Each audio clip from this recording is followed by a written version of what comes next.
Very excited for today's session. Kind of like the first decade of my entrepreneurial journey, I just really dove into all things marketing. And while I still absolutely geek out and love marketing, when you start to grow and scale and you start getting team members, your internal operations and your systems just become even more and more important. And that is what we are going to be diving into today. Got to see some of you guys yesterday. So, spending 2 days together. Mr. Lockett, nice to see you. Miss Elliott, hello. Hello, Miss Jilly. Mr. Nevels. What? I like it. Let's go. Hello, Mr. Robbins. Okay. All right, guys. Got a lot to go over. And to be honest with you, this could probably be an all-day workshop.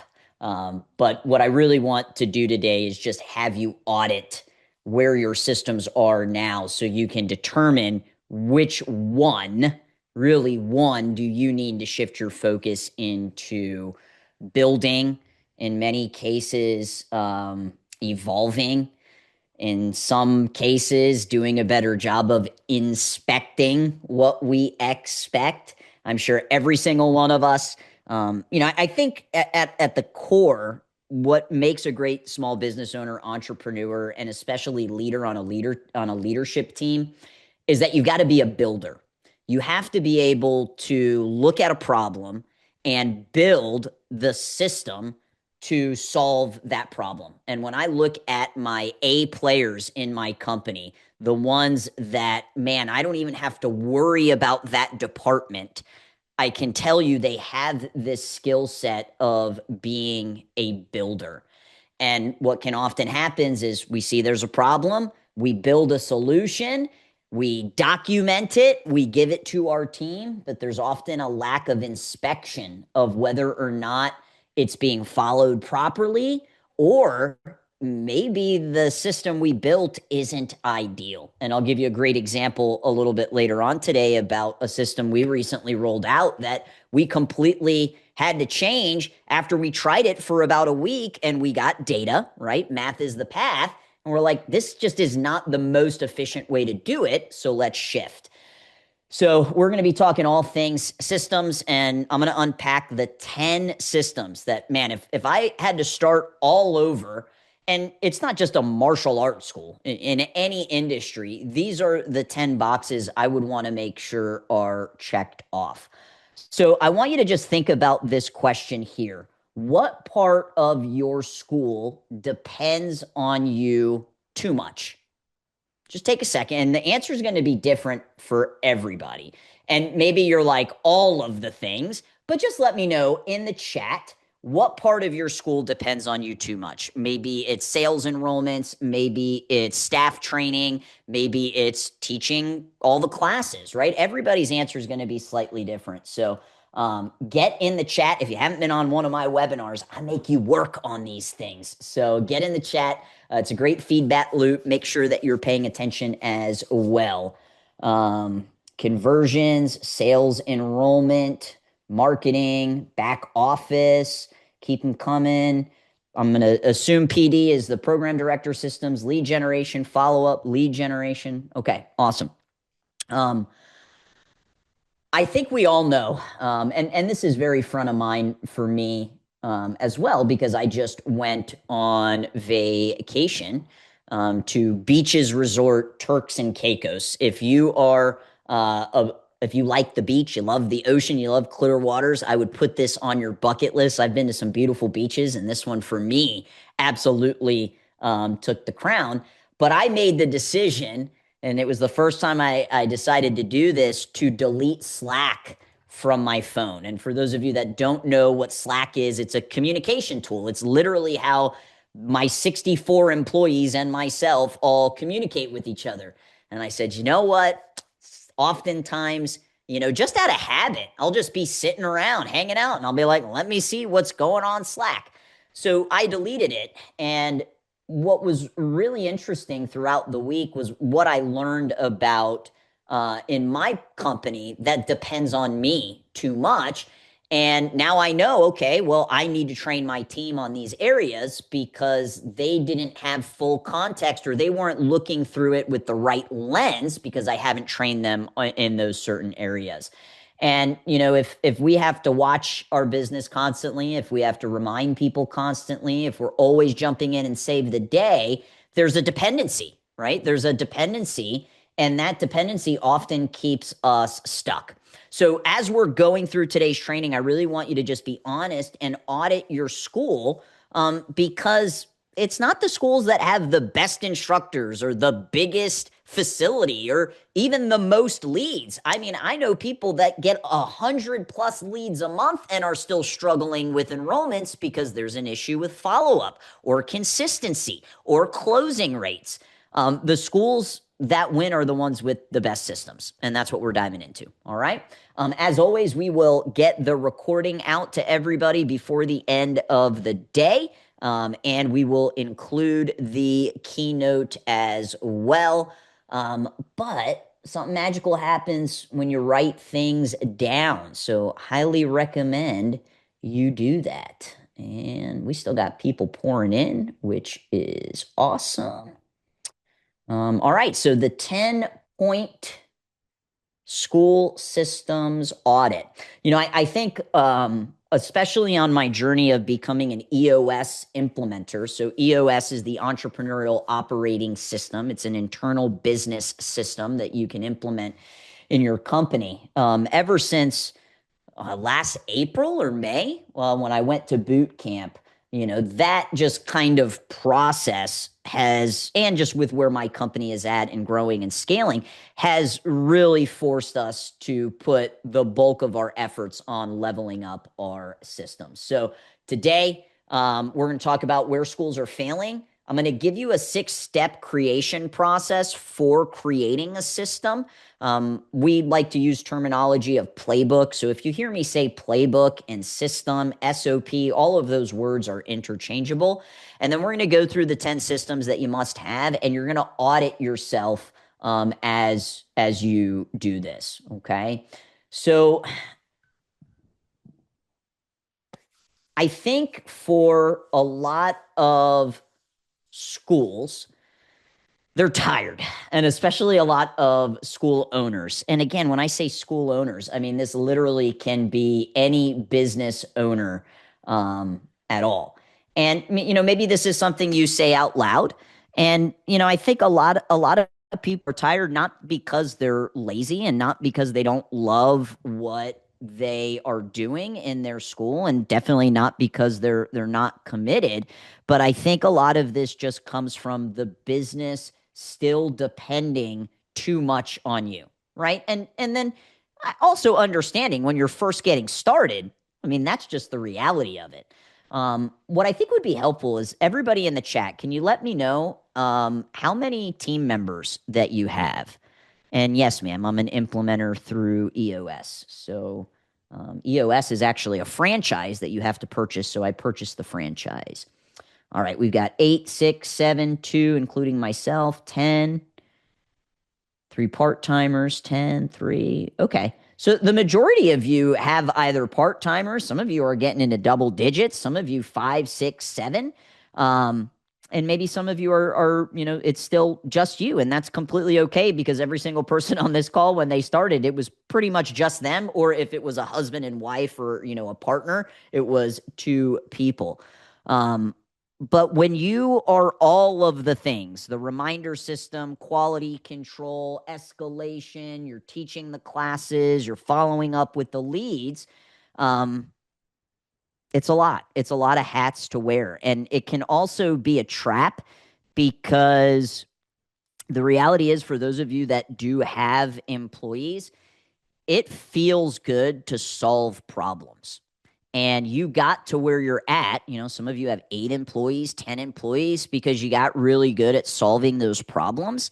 And the reality is now that you have a team, it still feels good to jump in and save the day.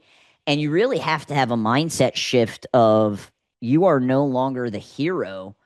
You actually need to step into being the coach. And that was a big aha moment for me because it's a dopamine hit when you see a problem and you jump in and you go in and fix it.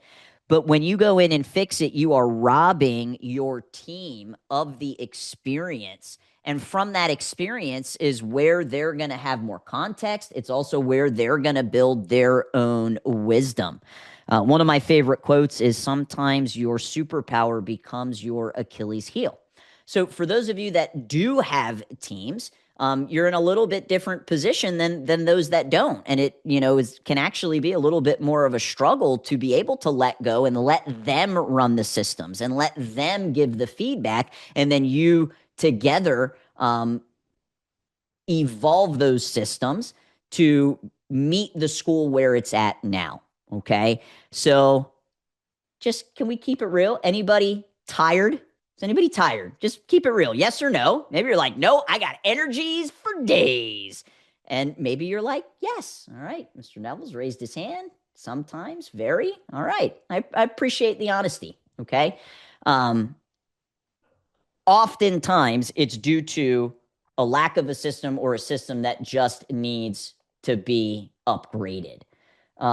We had our Maya Elite coaching call yesterday, and Mr. Metzger was talking about how a lot of us are just trying to do new things and add more, when the reality is you just need to make what you are doing better, right?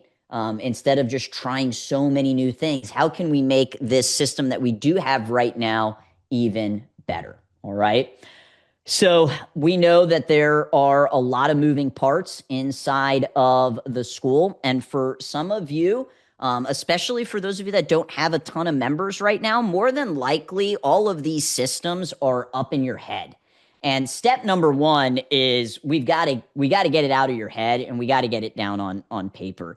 And man, because of technology, how much easier it is to do this, right? I mean, before ChatGPT, creating a playbook sometimes would take us hours. Now, I mean, we can create a playbook SOP within 10 or 15 minutes because of platforms like ChatGPT. So when we are building a process, I like to walk through these 6 steps, okay? And there are platforms out there. Trainual is one of them. But I prefer your playbooks, your SOPs to be built in a simple Google Drive. Why? Because it doesn't cost any money. A lot of these softwares charge per seat. So the larger your team gets, the more expensive the usage is. You also, could spend all of your time putting all of that on a platform that you don't own. And if you ever decide you don't want to use it anymore, now you've got to export all that information. Google Drive is also just easy to use. Like, it's easy to navigate. There's a very low learning curve. So I don't think you need to do anything fancy. I don't think that this should be printed out in a 3-ring binder that sits in your filing cabinet and collects dust. I like it living in the cloud so that everybody has access to it. But step number one, by building the process, is we've got to document it. And one of my favorite ways recently to build new systems is using a talk-to-text software called Whisperflow. And it is it's a freemium tool, meaning you can use it for free up to a certain amount of usage, and then they charge you for it. I think it was like $100 for the year or something like that. But I think sometimes when we think about needing to sit down at a computer and document a process and sit there and type it out, like it's kind of boring. That's going to take a lot of time, and especially if you're not a fast typer. Right? The average typing speed in the United States, I think, is 43 words per minute. So imagine instead of just sitting at a computer, if you could just talk. And, all of our phones have the talk to text, but what I've found is Whisper Flow is just so much more polished, and it can hear the pause in your voice. It will format it. So if you're starting to speak in like bullet points, it will actually bullet point everything. And I absolutely love going on long walks and just opening up Whisper Flow and just doing a mind dump and building systems that way. So don't think that it has to be in the traditional sense of just sitting there and typing it out. You can literally just do talk to text, and that might be a lot more efficient for you. But the first step we got to do is we've got to document the process. Okay.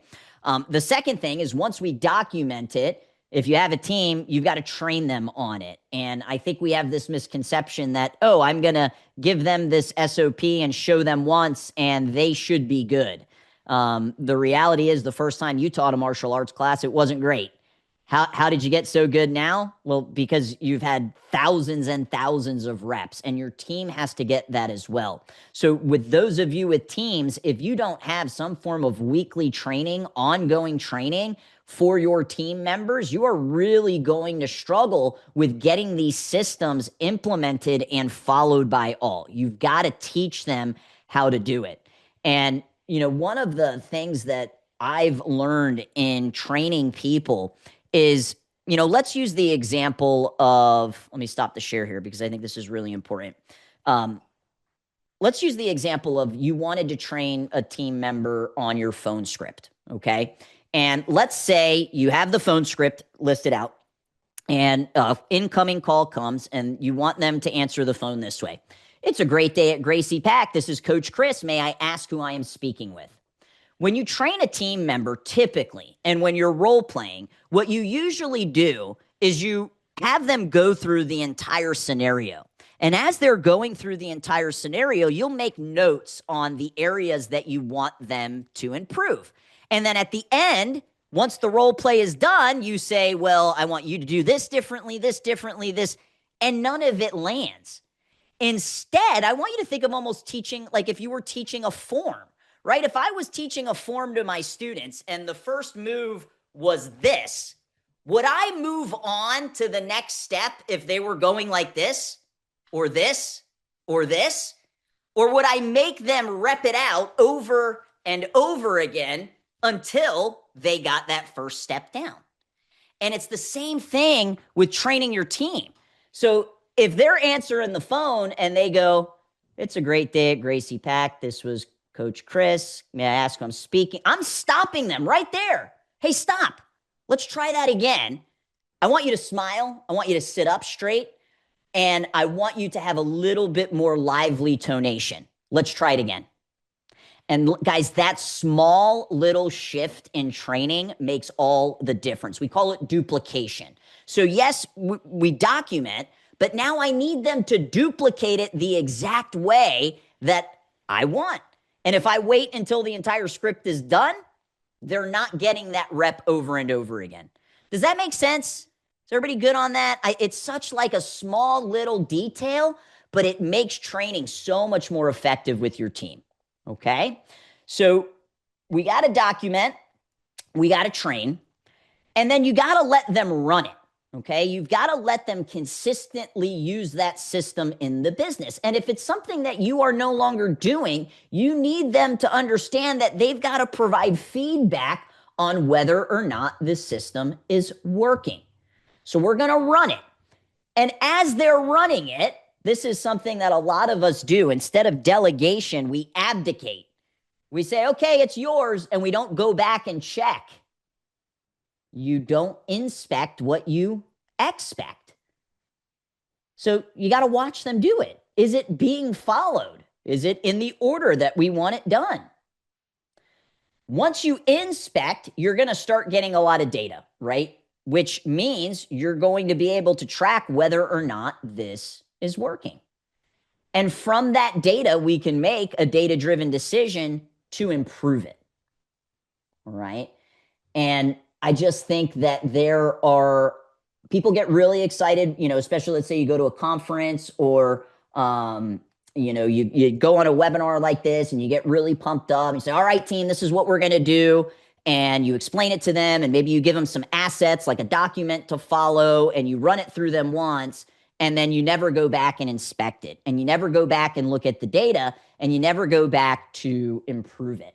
So let me use a live example. This literally is happening in our agency right now. And I know there's a lot of our clients on here, and I'm always an open book. I have no problem because the things that I'm learning, even though it's in an agency and not a martial arts school, there's a lot of relevancy just because it's operating a business. So we have our onboarding department, and our onboarding department handles all new clients that come in. We go on a Zoom, we get the admin, permissions, all the tech permissions. We ask them questions about their school, and then we start building things out. And there's something that has been very difficult lately called A2P verification. A lot of the phone companies have made it very difficult to get phone numbers approved because there's a lot of businesses that take advantage, and they do a lot of spam calls, and they buy your number and they call you over and over and over and over and over again. So they've made it a lot harder to jump through loops. Well, recently this A2P registration has been is being audited by AI. So they implemented AI to look at the information, and the AI decides whether or not it gets approved. And here's the reality. AI isn't perfect, the same way humans aren't perfect. So in some cases, our A2P will get denied, and then we have to resubmit, and it costs us money every single time we have to do it. Well, if I'm as the school owner, I signed up, I want to get my ads running, but this puzzle piece is holding me back. And I felt like we weren't doing a good enough job of proactively reaching out to the client to let them know where in the process of A2P are there. So we said, okay, well, what does that mean we're going to need to do? So we set up this system that we get a task notification every 2 days for every client that's in our pipeline getting ready to launch. And Mike, who's our onboarding manager in Slack, he gets a little notification, and it'll say, Jesse Robbins, reach out, let them know where they're at. And the problem was these notifications were coming in all on like pretty much every single day and at all times of the day, depending on when they originally made that notification. So we started looking at it this week, and I was like, this is all over the place, Mike. You need to be able to batch when you're doing your outreach with these clients, as opposed to just letting a notification tell you when you need to reach out. So we went back and we looked at it, and he was like, you know what? It would make so much more sense if just on Monday, Wednesday, and Friday from this time to this time is when I do the proactive outreach for every client in the pipeline, and I just let them know, like, hey, just reaching out. I don't have an update, but you're top of mind. Or, hey, I do have an update.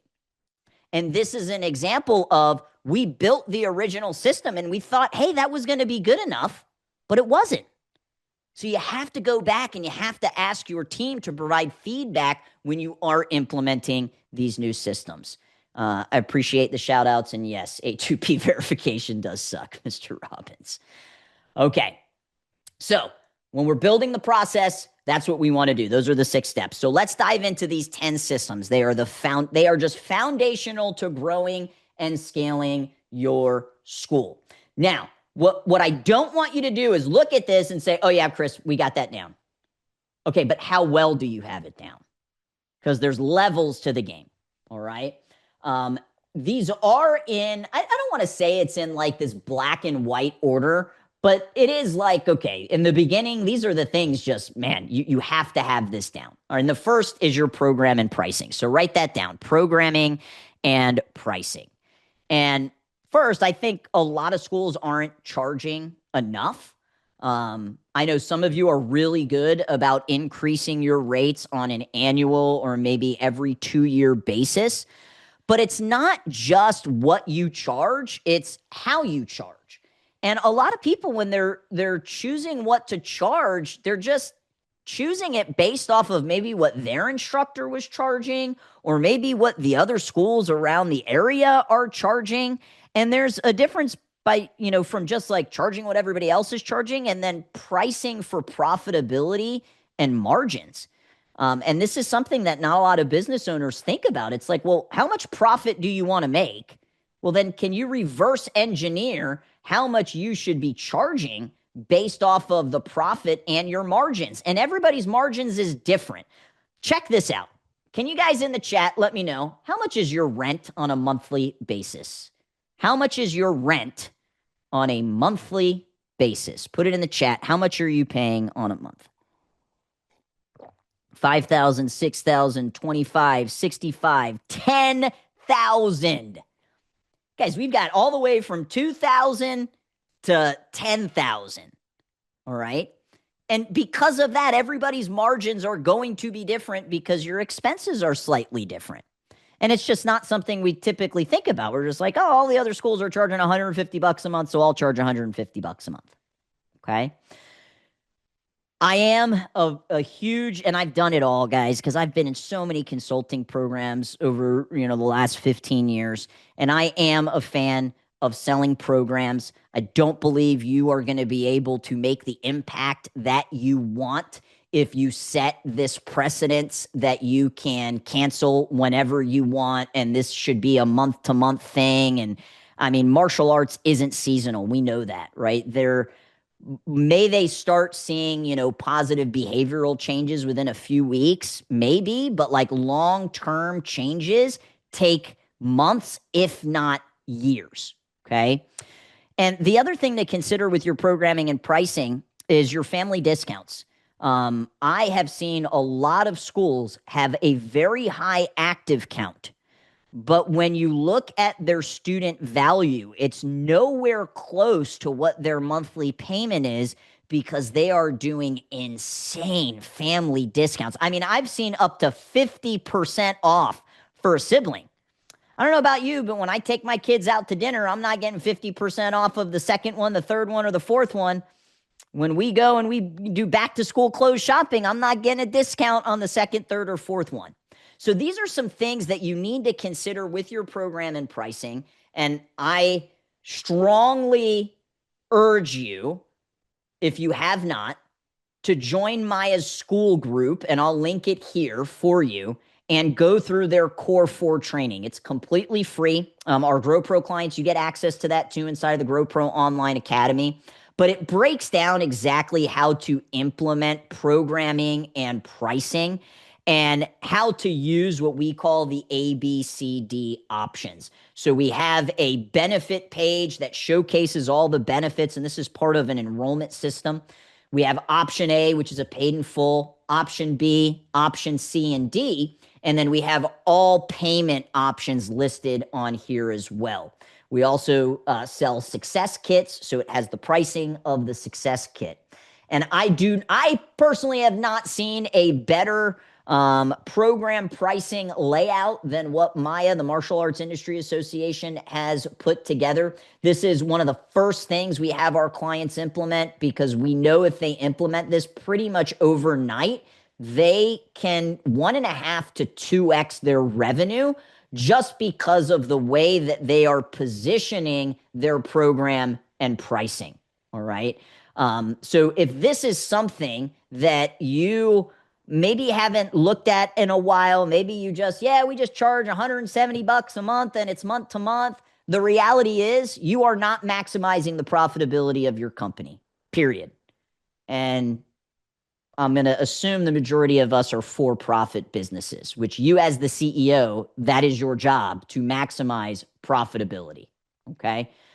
Implementing this was a game changer for our business. Love that. All right. Mr. Robbins, you can drop the questions at the end. I'll have if I have time, I'll have an opportunity to get back. Okay. So I just want you to audit right now. And, I know we got a lot of Maya people on right now. So maybe you've been doing the ABCD. That's not what I want you auditing, whether or not you're doing ABCD. Is how effective has your team been in presenting program and pricing? So write it down, guys, because at the end, we're going to go through and I'm going to have you look at what are the systems that you need the most improvement in, and that's going to be your roadmap. Okay. So 1 through 5, 1, you're a white belt, 5, you're a black belt with programming and pricing. Okay. All right. Next up, Scheduling. Man, this was another big aha moment. Most of you run a schedule based off of how your instructor ran a schedule. And I know in the beginning, that's how I did it as well. There is, in my opinion, a right way and a wrong way to have a schedule that maximizes profitability, but also helps to improve retention. So many schools are leaning into this. Well, you can pay this much for 2 days a week, or pay this much for 3 days a week, or pay this much for 4 days a week. And the reality is they're just getting more of the same, and they're not getting a different experience. And when I first launched my BJJ school, it was unlimited training. And I thought that I was a genius. I'm like, man, these kids, they're going to get so good so fast. And you know what happens? They get burnt out. And then the kids that can't do unlimited training, they feel like they get left behind because their friends are training more. We need to get them to walk before they can run. And one of the best layouts for schedules, especially with retention, is being intentional about when the kids come in, what type of experience are they getting? Is it just the same class every single time, or is it different? The other thing you want to consider is, do you have an X schedule? So I think we'd all agree around that 6 p.m. time is prime time. And depending on how many services and how many classes, that it might be difficult to be able to offer a class time before 6 p.m. and a class time after 6 p.m. for all of the different age groups and belt ranks. And especially if you have very large, both kids and adult programs, and you only have one mat, okay? But you want to try and see, especially with your most popular classes, are you able to have a class time earlier than 6 p.m. and a class time later for 6 p.m.? Because there are people that want to get things done before dinner, and there are people that want to get things done after dinner. Inside of Maya, we have the ABC schedule. And what that looks like is A days are our curriculum days. This is where we are teaching the kids the moves that they need to know in order to progress and earn stripes and belts. Our B days are our theme days. And this is based off of, are you on a basic program? Are you on an elite program? Or are you on a master's club program? Those are different upgrade programs. And the feel for the B day class is very different from the feel from the A day class. A day is focused on curriculum. B day is more focused on drilling. And then we have C day classes, which are specialty classes. And that's on Friday and Saturday. And that's solely for our upgrade programs, which we call them elite and we call them master's club. Maybe you call it ultimate or black belt club. But what I love about this is that whether they're coming on an A day, a B day, or a C day, each day feels different. And if you have kids, you know how quickly they can get bored, right? You got a kid that begs you to get this game, begs you to buy this video game. And after a couple of days, what do they want? They want something different, right? So I'm not a big fan of allowing new members to choose. Do you want just 2 days, 3 days, 4 days, and it's all more of the same? That can actually hurt your retention. So the question here is when's the last time you really audited your schedule? Ask yourself, is your schedule built to maximize profitability? I see a lot of schools doing like hour-long kids classes, especially for younger age groups. And the reality is in those stages of development, they just don't have the, attention span. And often an hour class has a lot of like kind of dull time and water breaks and things like that. And we've actually moved away from hour-long classes, especially in the beginners programs, and have gone down to 40-minute classes and 30-minute classes for 3- and 4-year-olds. If you guys are crazy enough like us to teach 3-year-olds, we call that herding cats into a pool, I think is the best way to explain the 3-year-old classes. So I want you to just think about, when was the last time you audited your schedule? When's the last time you looked at the attendance? Maybe you have certain classes that just have really low attendance lately, and there might need to be some shifts because we have other classes that are busting at the seams. Okay. So 1 to 5, where are you with your schedule? Is your schedule built to maximize profitability? Is it built for retention? And is it built for the families that prefer training before 6 p.m. and training after 6 p.m.? Okay. System number 3, your marketing process. Man, there are literally hundreds of different ways to market your school. But if we had to dwindle it down to just one internal, one external, and one digital, that's kind of the lens that I want to look at this from. So internal, I don't believe there is anything better than a visible referral program. I am a fan of using a prize wheel that gets installed into a wall so that it cannot be thrown into a closet or underneath a desk where nobody can see. And it's also important to understand there's a difference between an evergreen referral program and contests that you do. You should be doing contests throughout the year, but you should have an evergreen referral program. So when you're auditing your marketing progress, your marketing process here in a second, I want you to consider, how good is your referral program? How many referrals is it actually producing on a monthly basis? And then we have external. And I don't think anything is better than partnerships in education. Okay. The reality is, though, that they're marathons. It's not a sprint. It's not going to happen overnight. Relationships take time to build. And these schools are looking at it through the eyes of what's in it for me, right? Famous Jim Rohn quote. And the question you just need to ask is, how can we provide value to these elementary schools to develop these partnerships in education? And the reality is, right now in the summer, this is the time you need to start thinking about developing that, because back to school is going to be here before you know it. So same thing, when you're auditing your marketing process, I want you to ask, how strong is your partnership in education? And then finally, you have digital, right? So we got 3 levers that we're pulling here with the marketing. We've got internal with referral, external with partners in education, and then digital. And that can be Meta ads, that could be Google ads, it could be either or, it could be and. But you've got to make sure that you are tracking your key performance indicators, okay? So I want you to think about, in terms of your referral programs, your partnerships in education, and your digital marketing, where are you at? Where are you at? I was preparing, I'm going to Virginia next week to speak at the Taekwondo America Association, and I was doing some research for my presentation, and I was looking up some statistics and went to the SBA website, and there was an article on the SBA website.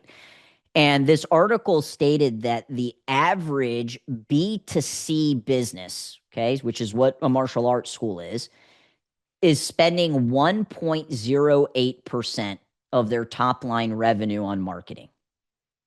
Literally less than 1.5%.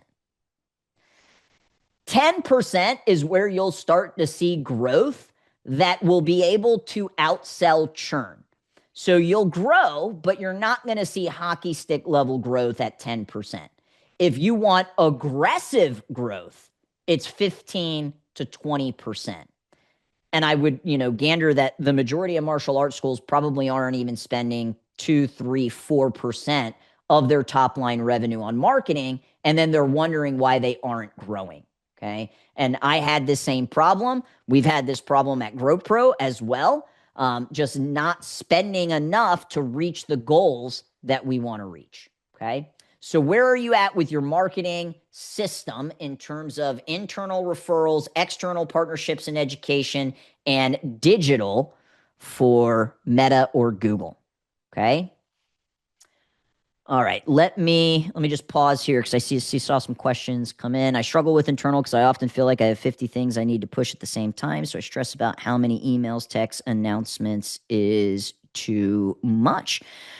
Yeah, great question. Or just, statement. And I can understand that. One of the things that has been helpful for us, Mr. Lockett, is we actually, when we are building out our marketing calendar for the month, which I mean, you got to have a marketing calendar to know, is we actually put the dates of when we are sending emails and text messages out so that we can see if there's any overlap or are we bothering people too much. So that might be a good place to start, but it requires planning, right? If you know, like, hey, we've got a summer bash, we've got a parent night out, and we want to push a buddy day. All right, well then you just need to stack it so that they're not getting all of it at the same time. So that's how we've been able to kind of navigate, because there's a lot of things going on. That's great, right? We want to have this vortex of momentum going on in the school. And the other reality is, you just remember, just because you sent the email and the text and you made the announcement and you print it, it doesn't mean they all saw it. I mean, all of us have, been in that situation where we marketed the heck out of something and you still have a parent that comes up and said, I had no idea this thing was going on. It's like, well, do you want me to show up at your house next time and just deliver a message in person? So unless you're getting a ton of opt-outs, I really wouldn't worry too much about that, but the marketing calendar is a good way to help with it, okay? What items do you consider part of your marketing budget? Agency, ad spend, print. I would consider every door direct mailers, rat cards, things like that. Put all of that together. Okay. Can you give an example of a referral program and how we make it known? I've heard you say that many times, that if you can't ask a parent what the program is, you have them answer correctly, then you don't have one. Ours feels helter-skelter at best. How about I just do you a solid, and I will share with you my referral playbook. So there you go. It's typically something we only give to our GrowPro clients, but that will give you the step-by-step on exactly how to implement a referral program. It'll give you the marketing assets to build. It'll give you the link to buy the referral program. Just all you have to be able to do is read and execute, and you should be good. Okay? Awesome. All right. Do you make pricing public on your website? Yes, you should. We live in an instant gratification society. I don't think it needs to be plastered front and center. I like putting it in the FAQ section. You should have an FAQ section. That's what a lot of these LLMs, such as like ChatGPT, those crawlers, that's what they're checking. That's what search engine optimization is checking as well. And I don't think you should give the exact price, because more than likely you have a range. But guys, again, like, I could literally from my phone while we're on here order lunch and it'll be delivered. I could order a brand new laptop from the Mac store and it will be delivered before the end of the day. It's the society we live in. People want information immediately, and if you can't give it to them, they're going to go somewhere else where that is. But I think there is a tasteful way to do it in the FAQ. All right. Okay. Let's keep rocking and rolling here. Lead nurturing. So this is another system. We've all heard speed to lead, under 5 minutes. You've got to follow up with your leads. I would even go as far as saying, man, if you can do it in a minute, it would be even better. So what I want you to think about is how quickly you're following up and how many follow-ups are you doing. Okay. Our recommendation, call twice on day 1, twice on day 2, once on day 3. And then they can go into a nurture sequence where you're reaching out every few days. Because of a beautiful thing called automation, a lot of the heavy lifting of the lead nurture can be taken off your plate. But man, you're seeing a lot of AI services come out, right? Because AI is the buzzword. And you're seeing a lot of these companies push AI chatbots. We have an AI chatbot, but do you know what we tell our customers? Only to use it if the human cannot pick up the phone. Okay, why? When you go and you look at guys, please do your research. Because I was on a website yesterday of a company that is pushing an AI chatbot for martial arts schools, and they had a screenshot of it booking, right? And it was like, so you're interested in martial arts. Is it for your kid or for a child? And they were like, child. Well, what's your kid's name? Name. How old are they? Age. And then it was like, great, we'll book you in Tuesday at 4:30. And it's like, you didn't even ask if they were available at Tuesday at 4:30. That's not how you develop a relationship. Okay. So yes, you should be leveraging automation. Yes, use AI. I prefer between the hours of 9 p.m. and 9 a.m. when we're away from the business, as we should be, and it can work for you throughout the night. But first thing in the morning, guess what you need to do? Pick up the phone and call. Because I think one of the biggest issues our industry is having right now is no-shows. Let me know, yes or no, in the chat. Are you struggling with no-shows? Guys, we struggle with it at GrowPro too. People just like you booking appointments. You're going to have a better chance of them showing up if they actually spoke to a human versus just a robot. That's just the reality. Because it's not conversation equals conversion. It's conversation plus connection equals conversion. It's a great tool, but it's not one you should completely rely on. Okay? So with your lead nurturing, also, when's the last time you audited your phone script? Woo! I've heard some pretty bad phone calls. There is a right way to gather information. There is a right way to control the conversation. Okay? So I want you to just rate yourself 1 to 5. How's your lead nurturing doing? I think we focus so much on getting leads and trying to enroll that we forget that there's this in between of nurturing that has to happen. It's when people are in that consideration phase, right? We get awareness. They're aware that we exist. And then in order to get them from awareness to purchase, it's this consideration phase that a lot of businesses don't spend enough time on developing proper systems for. Okay? Next system is your enrollment process. Next system is your enrollment process. How do you know how well your enrollment process is doing? What do you guys think? Put it in the chat. Somebody unmute. Yeah, thank you. Your stats, your conversion percentage, right? Your conversion percentage. It's like if you said you had 2 enrollments this month, maybe some people are like, oh, well, that's not good enough. Well, if only 2 people came in, then guess what? You have 100% enrollment. So what do you need more of? You need more appointments showing up. Your enrollment process is working well. The problem is most owners get stuck in this. And when I asked you earlier, my very first question today was, what is the area of your business that relies on you too much? And there were quite a few of you that said enrollments and sales. So we need a repeatable process that hopefully somebody else can do. Okay? And it doesn't just rely on you. And guys, would we all agree when somebody comes in and you sign them up that it feels good? We get a little dopamine hit. Especially if like it's a paid in full. Maybe you got a little paid in full dance that you do, right? Yeah, you know what feels even better? Somebody else doing the sale for you.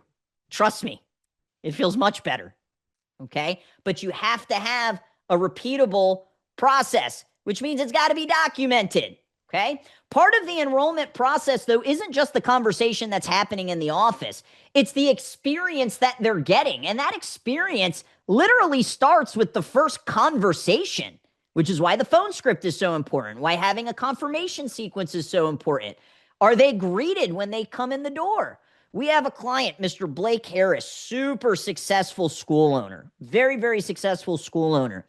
He has it so that every single appointment that is on the books, prior to that appointment coming in, there is somebody standing at the door to open the door for that appointment that comes in.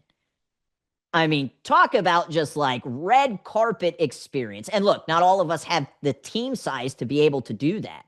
But what is the experience that people are going through? Is it VIP level experience? And also the introductory process. When's the last time you audited your intros? If you have an instructor doing it, when's the last time you watched it done? Are they following the process? And then you have the sales system in itself, which is when you're going through, the different payment options, okay? So for us, VIP experience, when you come in, there's a tray, there's a uniform. We guesstimate the size based off of the kid's age. There's a water bottle, a little sign that we put their name on. Talk about VIP experience when somebody is rolling in, okay? Do you have to take it this far? No. Do you have a whiteboard or a chalkboard where you could at least write everybody's name who's coming in so they feel welcomed the second they come into the studio? That's a VIP experience, okay? And then you just have like the intake process of the introductory lesson, whether that's on an iPad or whether that's on a sheet of paper. And then you have the intro lesson itself, whether it's a one-on-one, whether it's you put them in a group class, okay? We actually have it on a sign. So like this is exactly what we're going to do during our introductory one-on-one lesson. I really like telling people what we're going to do and then following through on it. You know why? It builds trust and it builds the know, like, and trust factor, okay? And then the enrollment process itself. So we use the 4-step enrollment process from Maya, talk about the student, be specific on how our program teaches the benefit. We pre-frame the upgrade, and then we present program and pricing options. You don't have to use this, but my question is, do you have some form of a sales process documented and followed by all?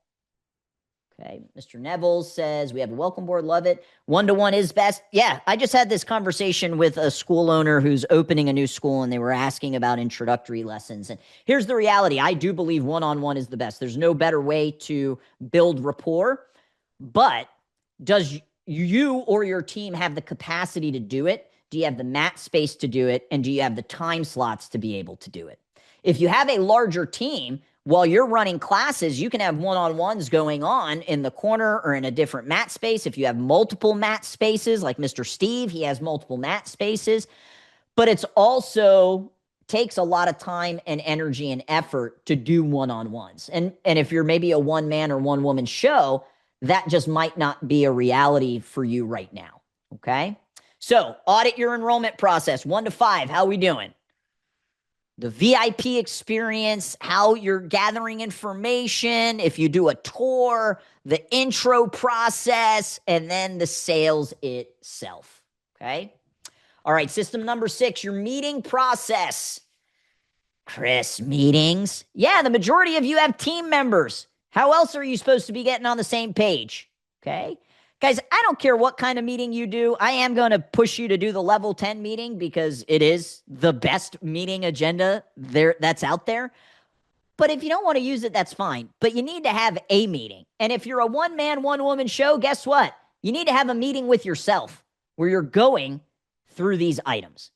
These meetings should be scribed. What does that mean? You're writing things down. I think it is so incredibly selfish to rely on somebody's memory. I get pissed off when we're in a meeting if people don't write things down because you're going to forget. We're not living in the 1980s and 1990s. The average person gets 63 notifications to their phone. I bet every single one of you in the last 53 minutes has gotten a notification. It's got to be written down. You got to look at a scorecard, and there should be action items, we call them to-dos, that are assigned so you have accountability. I've done full-on sessions on the level 10 meeting. You can access them on the Grow Pro webinar on our website. So if you go to growproagency.com and you go to webinars, you can do that. All right. We're doing way better level 10 meetings. I love that. All right. So just audit your meeting process. And if you're not doing meetings, then you're a 1.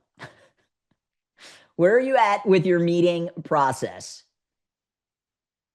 Mr. Neville's an EOS fan. Okay. Community events. Community events. What does your process look like for a booth and setting appointments and ultimately getting those appointments and driving them into mass enrollments? That's what we prefer. We prefer going to a booth. Guys, people aren't going to the farmer's market to find martial arts. They're not going to the fall festival actively looking for martial arts. Okay? And one of the best things that you can do as your booth process, and I learned this from Mr. Kurt Klingenmeyer, who's a Maya consultant, is having one of these Billy or Bobs and you put a t-shirt on it that says, hit me 20 times in 10 seconds and receive whatever. Okay? This is one of the best booth attractors that we have found. It's fun, it's exciting, and most of you have some form of like a, a bob or a bully that you can get from Century. And all you need is a custom t-shirt, okay? Mr. Lockett, I'll get to that in 1 second, sir. All right. So do you have a booth process for going to community events? When's the last time maybe you've upgraded it? Grassroots marketing, guys, it's where it's at. As much as I love digital, business in its most simplistic form is about relationships, okay?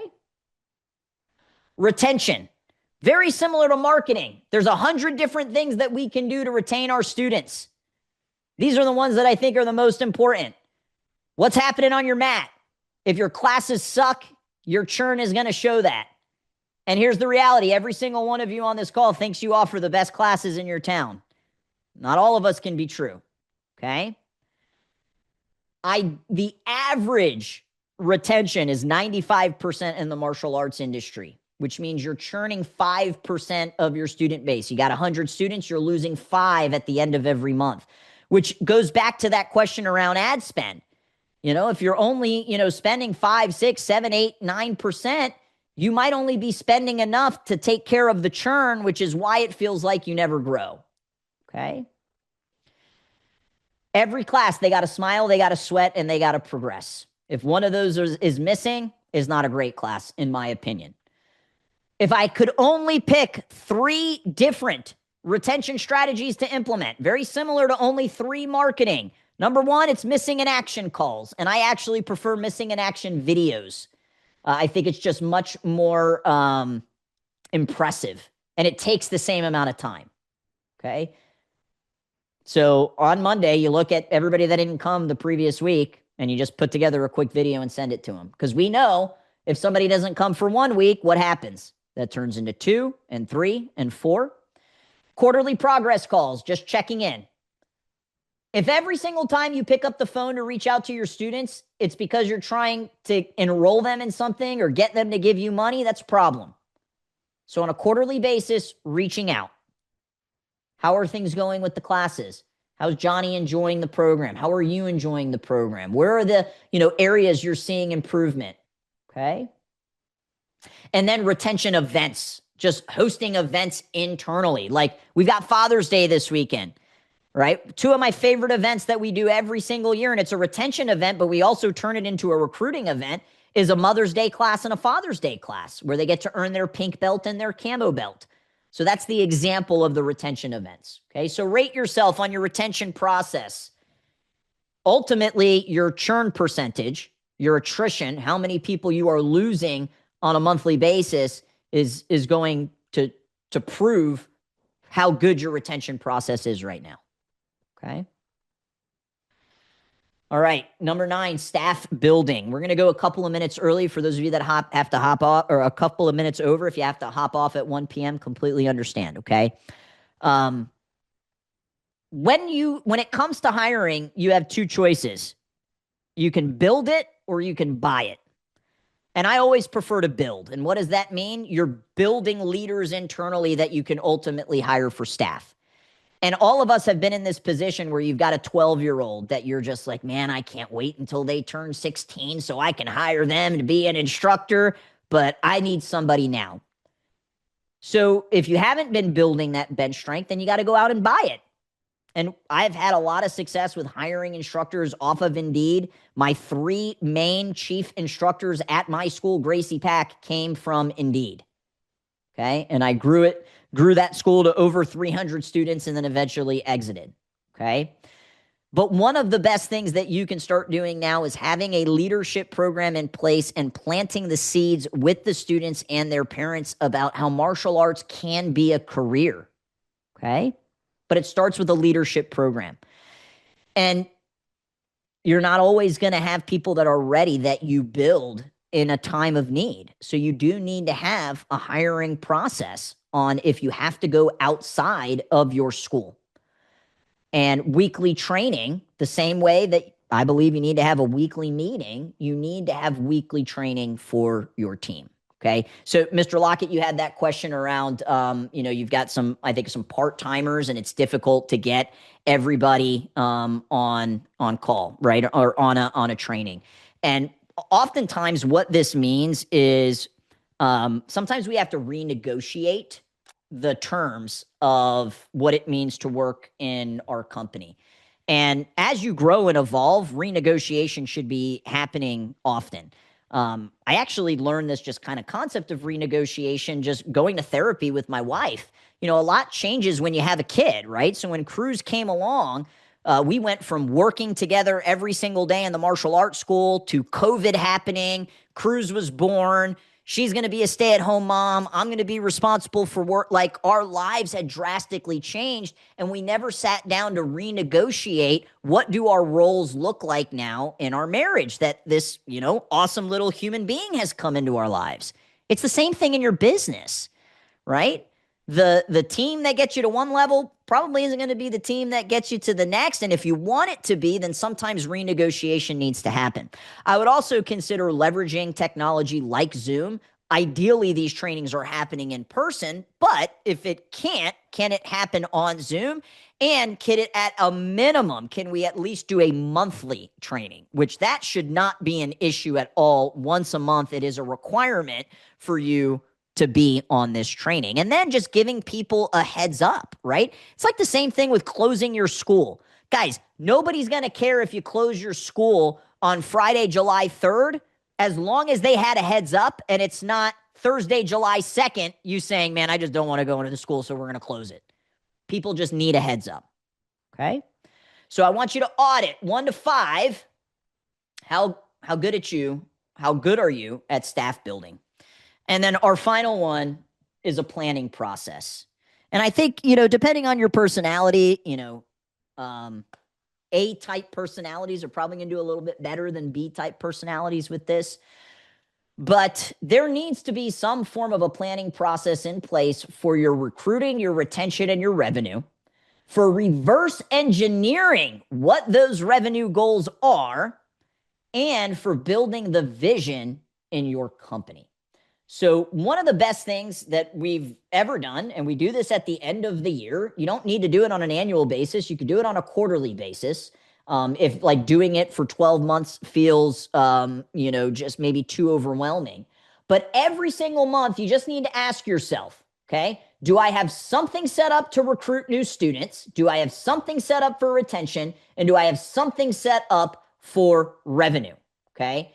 And what you should not say is, oh, I'm doing a parent night out, so it checks all 3 boxes, because that is lazy, okay? But if every single month you can say, okay, this month for our recruiting event, we're doing a summer bash. For our retention event, we're doing a Father's Day class. And for our revenue event, we're going to do a 10% off clearance items in our pro shop. That's 3 boxes checked. And can you do that every single month? It's a very simple way to help you reach your recruiting, your retention, and your revenue goals. 1 each month, okay? Then, in terms of the actual revenue numbers that you want to hit, I did a webinar on this as well. It's called Reverse Engineering Your Goals. You can find it on the GrowPro website as well. But this is a process that my mentor, Mike Metzger, walked me through back in 2015. And it's basically projecting, taking an educated guess based off of previous numbers in our company with how much we're going to be able to bring in the different profit centers. So the profit center of new students, upgrades, renewals, retail, and special events. And every month sitting down with the team to be able to say, this is the amount that we're aiming for, and reverse engineering how you're going to get it based off of how much do we plan on making from special events and private lessons? How much do we plan on making from retail? How many people are up for renewals, and how many do we think are actually going to renew? Hey, if they haven't been in class in 4 months, probably not going to renew. Based off of our nomination list and who's ready, how many upgrades do we think that we're going to be able to get? And also based off of our amount of leads that are coming in, the different recruiting events that we're doing, How many new students do we think we're going to get? Okay. This is how you intentionally build a goal for revenue, as opposed to this is, this is how a lot of people do it. Last year we did 30,000. I want to do 10% more. We're in a very different world this year than we were last year. It's kind of hard to compare. Okay. So I prefer the reverse engineering of the goals and utilizing that sheet. And then finally, for vision, we have the VTO, Vision Traction Organizer. And this, I think, is, really great for those of you that are starting to scale, that have a team, but being able to have a document that says, this is who we are, this is where we're at, this is where we're going, and this is how we're going to get there. And that's exactly what a VTO does. Okay. First page is all about the vision. Second page is all about the traction, how we're going to get there. Okay. And I've also done a webinar on the VTO. So audit your planning process, 1 to 5. How are we doing? How good are we at planning? So I'm curious, look through your list. Where did you score the highest and where did you score the lowest? Let me know in the chat. Where did you score the highest and where did you score the lowest? So maybe it's highest is enrollment process, lowest is planning process. Just let me know in the chat. Curious to see what we see. Mr. Garcia, retention. Highest meeting process and staff building. Well, Mr. Nevels, I am very glad to see that because you own 3 schools. So that's imperative that you're really good at that. Highest is retention. Lowest is staff and planning. Highest is schedule. Lowest is planning. Keep them coming, guys. Otherwise, I'm going to think that you had earplugs in the whole time. Mr. Nevels is amazing. Highest enrollment. Lowest retention. Okay. All right. Highest schedule and meeting, lowest lead follow-up. Guys, just pick one, all right? That's why I said I just want to know what your lowest is. Just pick one. Now you know. You've gone through the 10 most important systems. Pick the one that's the lowest to overhaul because you can't do all 10. You're going to set yourself up for failure if you try to do, more than just one. But now you go back to the beginning with what we said. Look at the system that isn't doing well. Is it documented? Did you train them? Have you inspected it? Have you evolved it? I always say there's 2 boxes that you never get to check off in your business. Anybody take a guess what those 2 boxes are? They start with the letter P. Yes, people is a box you never get to check off and just say, I'm good with people. Process is the other one. And you're right, Miss Elliott, you're always going to have problems. There's never going to be a time, guys, that you're not going to have problems. Okay. I am a really big fan of reflection and looking back because I don't think people take enough time to just sit and think and look at what you are doing and focus on solving the biggest constraint that you have in your business. There's one constraint that is the biggest constraint that you have. And if we look at the 10 most important systems, hopefully you've just realized what that biggest constraint is. And now you can go back to the drawing board and fix it. Okay. All right. I know we're 8 minutes over. So if you got to bounce, appreciate you coming, but I do want to stay on in case anybody else had any additional questions. Based off of what we went over. Maybe it's not a question. Maybe it's an aha. Maybe it's man, this was a really big takeaway. Let me know. Somebody posted something very, very long in the chat here. Scenarios for calls. Yep. Awesome. Love it. So you definitely want to have everything documented. System 5, please. What about it, Mr. Concha? Anything specific? I need to audit things more frequently than I do. Yes, that's why I love thinking time. Just pen and a paper and a journal and shutting the phone off. Put it on airplane mode. Definitely want to schedule a meeting to discuss working with Maya and GrowPro. Yeah, for sure. You just go to our website. You can get that set up. Maya is the same as well. All right, guys. Any other questions? Any other questions? System number 5 was your enrollment process, or I think it was the enrollment process. Okay. All right. Thank you so much. Oh, our internal messages to our members get sent to spam. How do we get it to show up in their inbox? Yeah, great question, Nick. One, I would look at where the emails are coming from. There is certain things that you can do on the back end, but what I would do is in your onboarding process when you sign up a new student, because you said it was for the members, is have them white list your email address. So I don't know if you have like a new student handbook, but you could put that in the new student handbook. You could do it right when they're enrolling as well, with a new student checklist. So that's part of our enrollment process, is when they enroll, there's a checklist that we go through because there's a lot of information on there. And that could be one of the things you have them do while they're there. Like, hey, go ahead, go into your Gmail app and whitelist our email, and you just give them the instructions. Go to ChatGPT and ask, hey, how do I give somebody instructions, whitelist my email? It'll give you the step-by-step, okay? How soon will the slides be ready so I can feed them into my advisory board? I'll send them to you right now, Mr. Lockett, but they'll go out before 5 p.m., but I know you want to check that box off, so I'll email it to you now, okay? All right, guys, here for you if you need anything. Thanks so much for hanging out. Make it a great day. Holla!